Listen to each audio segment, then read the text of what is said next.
उत्तर प्रदेश के एक सिपाही ने 10 महिला कांस्टेबल को शादी का झांसा देकर के उनके साथ होटल्स में शारीरिक संबंध बनाए और बारी बारी से उन सभी से लाखों रुपए लूटे। गाइस, हो सकता है कि आज की ये घटना आप सभी लोगों को सिस्टम के ऊपर उंगलियां उठाने के लिए मजबूर कर दे। आइए जानते हैं आखिर क्या है ये घटना और कौन था ये शख्स। 13 जुलाई 2024 को उत्तर प्रदेश के बरेली शहर में एक महिला कांस्टेबल थाने जाती है और वहां पर जाकर के एक शख्स के खिलाफ एफआईआर दर्ज कराती है। वो महिला उस शख्स के खिलाफ लिखवाती है जिसका नाम होता है राजन वर्मा। वो महिला अपनी रिपोर्ट में लिखवाती है कि ये शख्स जो है राजन वर्मा के नाम से, इसने मुझे शादी का झांसा दिया था और इसने कहा था कि ये लखनऊ के एडीजे ऑफिस में सिपाही के तौर पर तैनात है। साथ ही साथ में इसने शादी का झांसा देकर के मेरे साथ होटल्स में कई बार शारीरिक संबंध बनाए। इसके बाद में इसने मुझे झांसा दिया कि मैं तुम्हें एक अच्छा सा घर दिला दूंगा। उसके लिए इसने मेरे आधार कार्ड और पैन कार्ड के ज़रिए मेरे ऊपर 23,50,000 रुपये का लोन करा लिया और उसके बाद में ये यहाँ से फरार हो गया। जब superintendent of police Rahul Bhatt ने महिला कांस्टेबल के इस बयान को सुना, इस एफआईआर को सुना, तो वो काफ़ी ज़्यादा हैरान हुए। तभी उन्होंने महिला कांस्टेबल की एफआईआर को अच्छे तरीके से लिखा। साथ ही साथ में उन्होंने राजन वर्मा के नाम से जितने भी फाइल्स थी, जितने भी रिकॉर्ड्स थे, उन सभी को खंगाला। जब उन्होंने खंगाला तो उनके होश उड़ गए, क्योंकि उन्होंने देखा कि राजन वर्मा के नाम से पहले से ही 4 एफआईआर दर्ज हैं और चारों एफआईआर जो दर्ज थी वो सभी की सभी महिला कांस्टेबल के द्वारा ही कराई गई थी। ये चारों एफआईआर जो थी वो सेम ही मामले पर थी, वही मामला था जो कि ये महिला लेकर के आई थी। सभी महिलाओं के साथ में राजन वर्मा ने इसी तरीके से किया था। उसके बाद में superintendent of police Rahul Bhatt और बाकी के सभी अधिकारी राजन वर्मा की खोज में लग जाते हैं और उसके बारे में सभी सबूत निकालना शुरू कर देते हैं। आखिर कौन था राजन वर्मा? क्या ये सच में एक सिपाही था या फिर ये एक फर्जी सिपाही था? आइए जानते हैं इसके बारे में पूरी घटना को विस्तार से।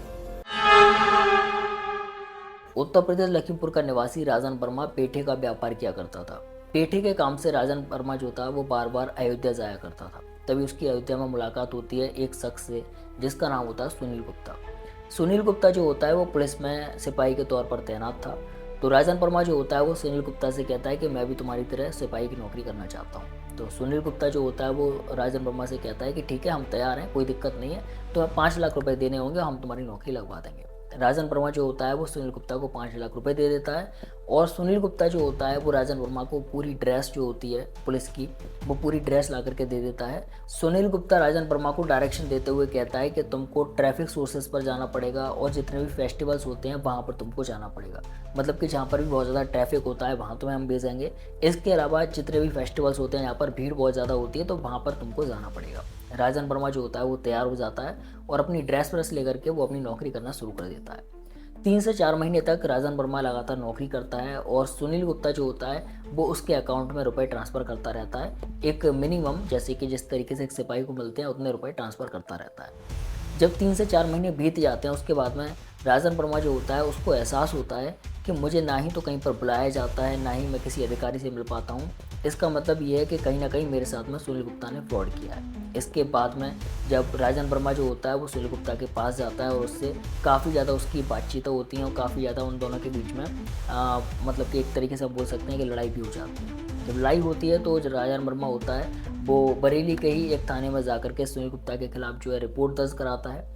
रिपोर्ट दर्ज कराने के बाद में सुनील गुप्ता जो होता है वो राजन वर्मा को 50,000 रुपये वापस करता है। इसके बाद में राजन वर्मा जो होता है वो कुछ समय वहाँ पर रुकता है बरेली के अंदर, लखीमपुर केरी के अंदर, और उसके बाद में वो वहाँ से लखनऊ शिफ्ट हो जाता है। राजन वर्मा ने लखनऊ जाकर के बड़े बड़े अधिकारियों की चापलूसी करी लेकिन उसको नौकरी नहीं मिली। राजन वर्मा जो था वो बिल्कुल बेरोजगार था, लेकिन फिर भी राजन वर्मा जो था वो अपनी वर्दी को पहन करके, अपने शूज़, अपने कैप पहन करके सभी बड़े बड़े अधिकारियों के बीच में जाकर के फ़ोटो लिया करता था और फ़ोटो लेने के बाद में सभी सोशल मीडिया ऐप्स पर डाला करता था ताकि लोगों को ये लग सके कि वो वाकई में यूपी पुलिस में नौकरी कर रहा है।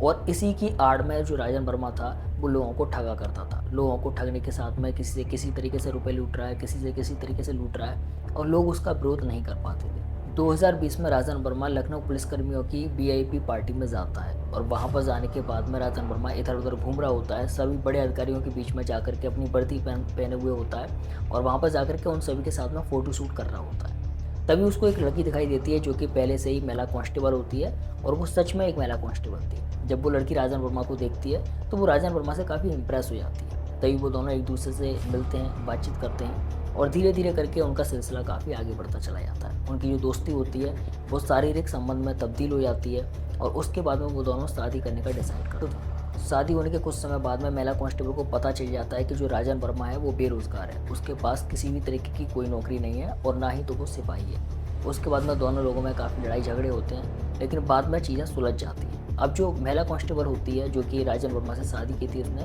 वो राजन वर्मा के खिलाफ एफआईआर दर्ज कराने के बजाय राजन वर्मा के साथ मिलकर के वो इन फ्रॉड काम में राजन का साथ देना शुरू कर देती है। अब राजन वर्मा जो होता है वो अपनी पत्नी महिला कांस्टेबल के साथ मिलकर के एक साजिश रचता है। राजन वर्मा जो होता है वो यूपी पुलिस की वेबसाइट पर जाता है और वहाँ पर जाने के बाद में 10 अनमेरिड जो महिला कांस्टेबल होती हैं वर्मा के नाम से, यानी कि जो उसकी कास्ट की होती हैं, उनका डेटा निकालता है और डेटा निकालने के बाद में उन सभी महिलाओं से कांटेक्ट करना शुरू करता है। राजन वर्मा जो होता है वो सोशल मीडिया पर एक अकाउंट बनाता है जिसमें वो टोटली ये दिखाता है कि वो एक यूपी पुलिस में सिपाही है और साथ ही साथ में वो अनमेरिड है। और इसके साथ में इस चीज़ में उसका पत्नी यानी कि जो महिला कांस्टेबल थी वो इसका साथ देती है। अब जो राजन वर्मा होता है वो उन सभी महिलाओं से जिनको उसने टारगेट किया था, उन सभी महिलाओं से बारी बारी से बातचीत करना शुरू करता है उस सोशल मीडिया के ज़रिए और उन सभी महिलाओं को ये दिखाता है कि देखो मैं अनमेरिड हूँ और मैं सिपाही हूँ यूपी पुलिस में और मैं तुमसे दोस्ती करना चाहता हूँ, मैं तुमसे शादी करना चाहता हूँ। वो सभी अनमेरिड महिलाओं को धीरे धीरे करके फंसाता है, उन सभी महिलाओं से जो दोस्ती होती है उसको आगे बढ़ाता है, होटल्स में मिलता है और जाकर के बहुत अच्छे तरीके से मिलता है, वहाँ पर कार में बैठ करके जाता है, पुलिस की वर्दी पहन करके जाता है, होटल्स में उनसे मिलता है और काफ़ी उनको इम्प्रेस करता है, महंगे महंगे गिफ्ट लेकर के जाता है ताकि जो कांस्टेबल महिलाएं हैं वो उससे इम्प्रेस हो सकें। और जब वो इम्प्रेस हो जाती थी, जब वो उससे शारीरिक संबंध बना लेती थी, उसके बाद में वो धीरे धीरे करके उनसे रुपए मांगना शुरू करता था। कभी ये कहता था कि हमें शादी के लिए रुपए की ज़रूरत है, कभी कहता था कि हमें घर लेने के लिए रुपए की ज़रूरत है, कभी कहता था कि हम जिस शादी के बाद में जिस घर में रहेंगे उसके लिए हमें घर की ज़रूरत है। इस तरीके से वो सही महिलाओं को जो है ठगना शुरू करता है। जहाँ पर कि हमें रिपोर्ट मिली है, उस रिपोर्ट के माध्यम से हमें 4 महिलाओं का डेटा मिला है। इन 4 महिलाओं को जो है बहुत अच्छे तरीके से राजन वर्मा ने ठगा था। पहली महिला जो थी उसको 2021 में ठगा था मुरादाबाद में और इससे 30 लाख रुपए ठगी थे। इसी तरीके से शादी का झांसा देकर के शारीरिक संबंध बनाए थे होटल्स में मिल करके।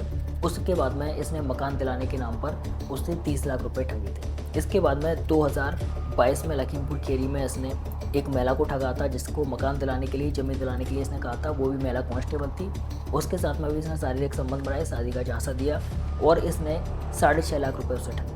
उसके बाद में 2023 में इसने जो है लखनऊ में एक महिला से शारीरिक संबंध बनाए, उसके साथ में इसने रेप किया और उसको शादी का झांसा देकर के उससे 7 लाख रुपए ठगे। इसके बाद में एक और महिला जो कि बरेली की थी, जो कि 13 जुलाई को जिसने अपनी रिपोर्ट कराई थी और जिसके माध्यम से इसका पूरा भांडा फूटा था, वो महिला थी। उसके साथ में इसने 23,50,000 रुपये का घोटाला किया था।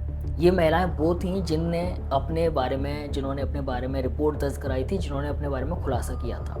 लेकिन इसके अलावा 6 महिलाएं और भी थीं, यानी कि टोटल 10 महिलाएं थीं। 6 महिलाएं और भी थीं जिन्होंने शर्म की वजह से इसके बारे में ना कोई रिपोर्ट दर्ज कराई थी और ना ही इसके बारे में कुछ बोला था। जब पुलिस ने सारी जांच पड़ताल करी तब पुलिस को पता चला कि इसने 10 महिलाओं के साथ में टोटल ये काम किया था और 10 महिलाओं के साथ में रेप किया था, 10 महिलाओं के साथ में इसने लूटमार करी थी, 10 महिलाओं के साथ में इसने शादी का झांसा दे करके उनकी आबरू को लूटा था।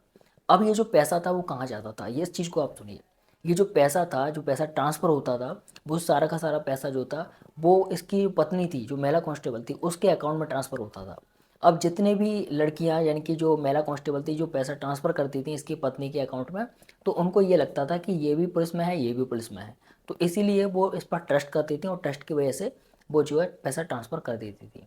अब इसके बाद में पुलिस को जब सारी चीज़ें पता चली हैं तो 3 सितंबर 2024 को जो पुलिस है उसने राजन वर्मा को दबोच लिया है और वो इस समय पर जो है पुलिस की गिरफ्त में है।